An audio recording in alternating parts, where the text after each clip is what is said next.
નમસ્કાર, નવપરા ગુજરાતમાં આપનું હાર્દિક સ્વાગત છે. હું છું તમારી સાથે ધવલાઓ બ્રહ્મભટ્ટને. જે રીતે રાજ્યના ગૃહમંત્રી અને રાજ્યના પોલીસ વડા દ્વારા કહેવામાં આવ્યું છે કે જે રીતે જે અસામાજિક તત્વો જે છે એનું લિસ્ટ બનાવવામાં આવે અને ખાસ એમની સાથે મિટિંગ કરવામાં આવે અને ખાસ જે રીતે એક સુધારવાનો મોકો આપવામાં આવે તેના માટે ખાસ જે પોલીસ દ્વારા એક 100 દિવસની ડ્રાઈવ ચલાવવામાં આવી રહી છે. અને ખાસ કરીને જે વડોદરા શહેર જે છે એ ડીસીપી પન્ના મોહમ્મદ દ્વારા આજે પાણીગેટ પોલીસ સ્ટેશનમાં અહીંયા જે બુટલેગરો જે છે, જે દારૂના વ્યવસાય સાથે જોડેલા છે, જે અસામાજિક તત્વો છે, જેમાં બહેનો અને ભાઈઓ જે છે એને અહીંયા બોલાવવામાં આવ્યા છે, સમજાવવામાં આવ્યા છે કે ભાઈ જે તમે આ જે ધંધો કરી રહ્યા છો એ ધંધામાંથી બહાર નીકળીને એક નવી જિંદગી શરૂઆત કરે અને નવો વ્યવસાય કરીને તેના માટે લોન પણ આપવામાં આવશે. અને ડીસીપી પન્ના મોહમ્મદનું ખાસ એ સૂચન હતું કે જો તમારે નવો ધંધો ચાલુ કરવો હોય અને નવો જો કોઈ બિઝનેસ કરવો હોય તો એના માટે લોન પણ આપવામાં આવશે અને એના માટે એક લિસ્ટ પણ બનાવવામાં આવે છે. ખાસ દ્રશ્યમાં તમે જોઈ શકો છો કે અહીંયા જે પીઆઈ મેડમ જે છે તેના દ્વારા એક નામ લખવામાં આવી રહ્યું છે, જેને એક નવો બિઝનેસ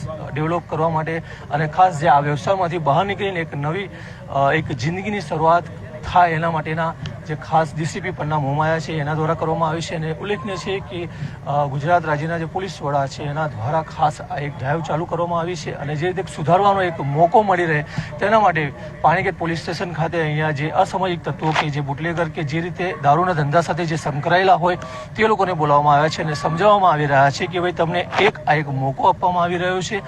નહીં તો જે પોલીસ જે છે પોલીસ લાલ આંખ કરવાની છે. જો તમારે એક બહેતરીન જિંદગી જીવવી હોય તો પોલીસ દ્વારા એમને એક લોન પણ આપવામાં આવશે અને એક નવી જિંદગીની શરૂઆત કરવામાં આવશે. ખાસ દ્રશ્યમાં જોઈ શકો છો નવપરા ગુજરાતની ટીમ આજે વડોદરામાં જે પોલીસ સ્ટેશન વડોદરાનું જે છે ત્યાં આગળ ખાસ પન્ના મોહમ્મદ સાથે આપણે બી વાતચીત કરીશું. ખાસ આપણે એક જે ડ્રાઈવ ચાલી રહી છે કયા પ્રકારની કાર્યવાહી કરવાનું સૂચન ઉપરથી આપ્યું છે. 100 કલાકની જે મુહિમ ચાલી રહી છે એ અંતર્ગત વડોદરા શહેરમાં આજે દરેક ઝોનના જે બુટલેગરો છે એને એક કેસ હોય કે એનાથી વધારે કેસ હોય તમામને એકત્ર કરી અને છેલ્લી વોર્નિંગ આપવા માટે એકત્ર કરવામાં આવેલા છે કે હવે પછી એમને ક્યાંય પણ દારૂ વેચતા કે પકડાશે તો અમે નહીં ચલાવી લઈએ. આના કારણે ઝઘડા થાય છે, લોકોનું સ્વાસ્થ્ય પણ બગડે છે. જે આવો નશાનું સેવન કરી અને વાહન ચલાવે છે ત્યારે એક્સિડન્ટ થાય છે અને લોકોના મૃત્યુ પણ થાય છે. આના કારણે સમાજ આખો વેરવિખેર થઈ જાય છે અને જે કોઈ પણ હિસાબે હવે નહીં ચલાવી લેવાય એ એક કડક ભાષામાં બધા જ અહીંયા હાજર છે ઝોન 3 અને ઝોન 4ના જે દારૂનો વેપાર દારૂનો ધંધો કરે છે તમામ મહિલાઓ પણ અહીંયા હાજર છે. એ લોકોને અમે એ રીતે કડક ભાષામાં સૂચના આપી છે અને સાથોસાથ જે કોઈને આ વ્યવસાયમાંથી પરત ફરવું હોય અને એક ઇજ્જતની જિંદગી જીવવી હોય, સારો વ્યવસાય કરવો હોય તો એને અમે એક તક પણ આપીશું ને એને સુધારવા માટે અમે મદદરૂપ પણ થઈશું. એ પણ અમે કીધું છે અને ઘણા બધા લોકોએ આમાં આગળ પણ આવ્યા છે અને અમે ચોક્કસ એમની માટે અમે કાર્યવાહી કરીશું ને એમને પણ અમે મદદ કરીશું. આપણે કહ્યું કે લોન આપવામાં આવશે તો કેટલા સુધી એને લોન આપવામાં આવશે અને કયા કયા ધંધા પોલીસ દ્વારા એની જે આવડત છે એમને શું આવડે છે અને કઈ રીતે એ કરશે એ પ્રમાણે આપણે તૈયારી કરીશું એમને. જેમ એક બેન આપણે અમે વાતચીત કરી બેનની જોડે, તે બેનને પગમાં સોજો છે ને કંઈ ચાલી નથી શકતા, એમના કોઈ પરિવારમાં બી કોઈ નથી. તો એમને કદાચ અમે પૂછ્યું કે ભાઈ તમને શું કરી શકો, બેસીને કોઈ વેચાણ કરી શકો, તો એમણે કીધું હા. એટલે કદાચ એમને નાની ફેરી માટે કે ક્યાંક બેસીને વેચાણ કરી શકે અથવા તો લારી કંઈ પણ લઈને ટૂંકમાં જેની જે રીતે જરૂરિયાત હોય, જે આવડે છે એ પ્રમાણે મદદ કરવામાં આવશે. બેન, આપ જોઈ શકો છો અહીંયા મહિલાઓ પણ બુટલેગર છે. આપ બી એક મહિલાઓ છો, એક મહિલા તરીકે આ બહેનોને શું કહેશો? એ તમામને અમે એ જ કીધું છે કે એક આ વ્યવસાયમાંથી બહાર નીકળી જાય, કારણ કે એમને પોતાને ખબર છે કે એ જ્યારે એક વ્યક્તિ ઘરમાં નશો કરતો હોય છે ત્યારે આખું કુટુંબ બરબાદ થઈ જાય છે, પરિવાર બરબાદ થઈ જાય છે, લોકોનું ભણતર બગડે છે અને એના કારણે જો કોઈ ઝઘડા થાય છે તો એમાં બી સામે ઝઘડા થઈને કોઈને ઈજા થાય છે, કોઈની જિંદગી જઈ શકે છે. અને જ્યારે કોઈ નશો કરીને વાહન ચલાવે છે ત્યારે સામેવાળાની જિંદગી જેને કોઈ વાંક જ નથી એનું પણ જીવન જતું રહે છે. તો આ ઘણા બધા એના દુષ્પરિણામ છે.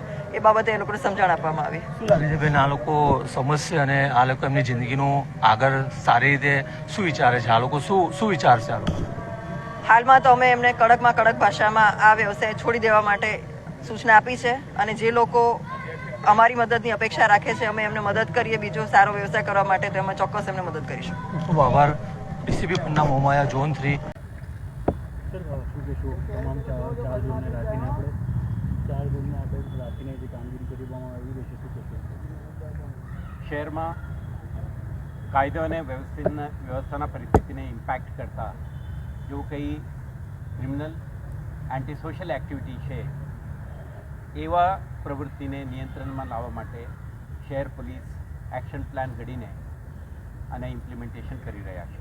આના ભાગરૂપે તમે ગઈકાલે જોયું કે કેટલાક આવારા તત્વો, એન્ટી સોશિયલ એલિમેન્ટ્સ, ટપોરીઓ, સ્મોલ ટાઈમ ક્રિમિનલ્સ, જે લોકો મોડી રાત્રે સુધી એક્ટિવ રહીને સુલે શાંતિની ભંગ કરવાની કે કાયદાના દાયરામાં જીવતા નોર્મલ લો અબેડિંગ સિટીઝનને ડિસ્ટર્બ કરવાની પ્રયાસો કરતા હતા, તેવા તત્વોને આપણે ટાર્ગેટ કરી. આજે શહેરના વિવિધ વિસ્તારોમાં રહેતા જે આપણે કહીએ છીએ બૂટલેગર્સ, જેઓ દારૂનું ઉત્પાદન, સંગ્રહ, ટ્રાન્સપોર્ટેશન, વેચાણ અને કન્ઝમ્પશન કરતા કેટલાક એલિમેન્ટ્સ શહેરના લો એન્ડ ઓર્ડરને એડવર્સલી ઇમ્પેક્ટ કરશે, એવા એલિમેન્ટ સાથે આજે આપણે સંવાદનો કાર્યક્રમ રાખીએ છીએ. ગયા વર્ષે આપણે 3000થી વધારે ક્રિમિનલ કેસો દાખલ કરી પ્રોહિબિશનના કોન્ટેક્સ્ટમાં, 6 કરોડથી વધારે કિંમતની મુદ્દામાલ જપ્ત કરી અને 130 જેટલા આરોપીઓને આપણા પાછા ડિટેન્શન સુધીના કડક કાર્યવાહી કરી. તેમ છતાં કેટલાક તત્વો આજની તારીખે પણ સક્રિય રહેશે. આપણા પ્રયાસ રહેશે આવા તત્વો સાથે આપણે એક કમ્યુનિકેશનથી, પરસ્યુએશનથી આપણે કહેવા માંગીએ છીએ કે કાયદાના દાયરામાં જીવે, અસામાજિક પ્રવૃત્તિ કે ગુનાહિત પ્રવૃત્તિ સાથે ઇન્વોલ્વ ના થાય, પોતાના એક્ટિવિટીઝ, લાઇવલીહુડ અને એમના જે પરિવારજનોના હિતમાં કામ કરે અને be on the right side of law. પછી પોલીસ શહેરમાં હાજર છે, ડોમિનેશન કરે છે, આપણા પ્રેઝન્સથી આવા પ્રવૃત્તિના નિયંત્રણ પણ કરે છે.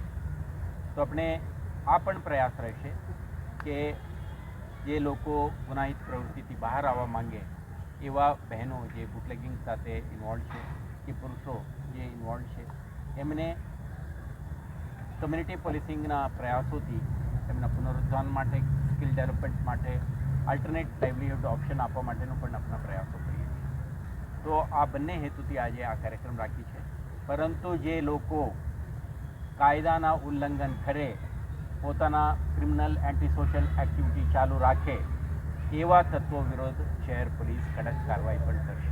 તમે જોયું ગઈકાલે કોઈ ડ્રગનું વેચાણ કરવાના પ્રયાસો કરતા હતા.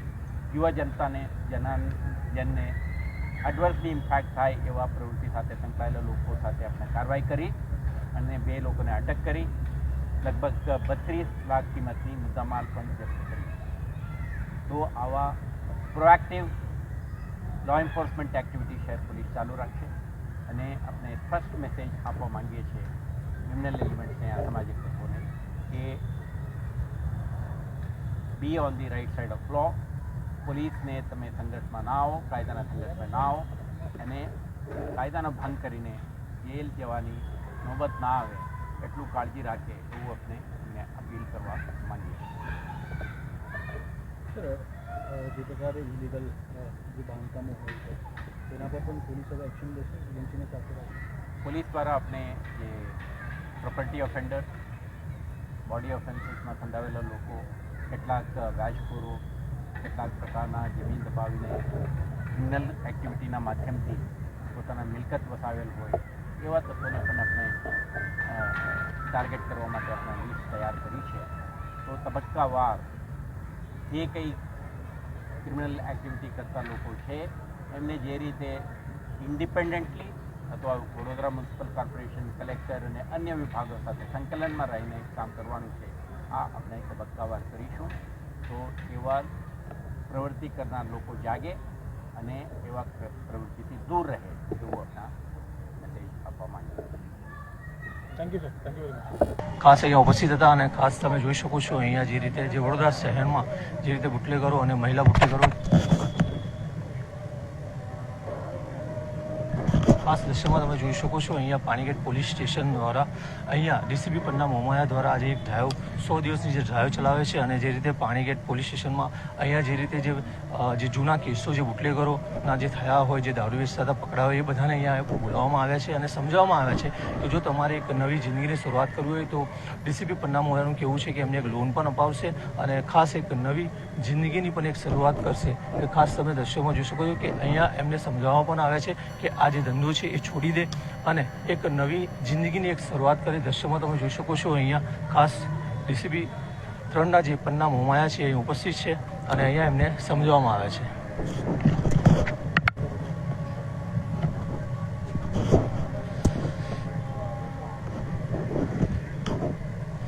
નવપરા ગુજરાતની ખાસ આજે પાણીગેટ પોલીસ સ્ટેશન આવી છે અને જે 100 દિવસની ડ્રાઈવ ચાલી રહી છે ત્યારે તમે જોઈ શકો છો અહીંયા નવપરા ગુજરાતની ખાસ તમે દ્રશ્યમાં તમે જોઈ શકો છો અને અહીંયા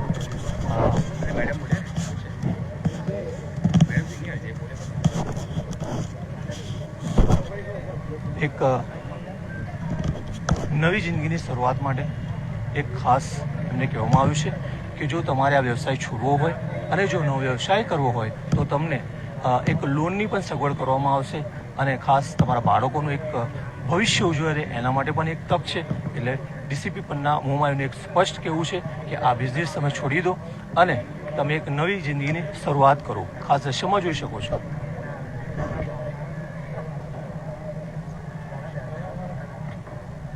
નવપરા ગુજરાતની ટીમ આજે પાણીગેટ પોલીસ સ્ટેશન ખાતે આવી છે અને જે રીતે રાજ્યના પોલીસ વડા અને ગૃહમંત્રી દ્વારા જે રીતે જે ડ્રાઈવ ચલાવવાનું અને જે રીતે અસામાજિક તત્વોનું જે રીતે લિસ્ટ બનાવવામાં આવ્યું છે અને તે રીતે આ લિસ્ટ બનાવીને અહીંયા સમજાવવા માટે પાણીગેટ પોલીસ સ્ટેશને અહીંયા એક મિટિંગનું આયોજન કરવામાં આવ્યું હતું અને ડીસીપી પન્ના મોમાયા દ્વારા સમજાવવામાં આવ્યું છે. ખાસ જેના દ્રશ્ય નવપરા ગુજરાતની ટીમ તમારા સુધી મોકલી રહી છે. મિત્રો ખાસ આ લાઈવમાં આટલું જ. ફરી પાછા લાઈવમાં પાછા મળીશું. ત્યાં સુધી મને રજા આપશો. નવપરા ગુજરાત, ધવલરાવ, વડોદરા.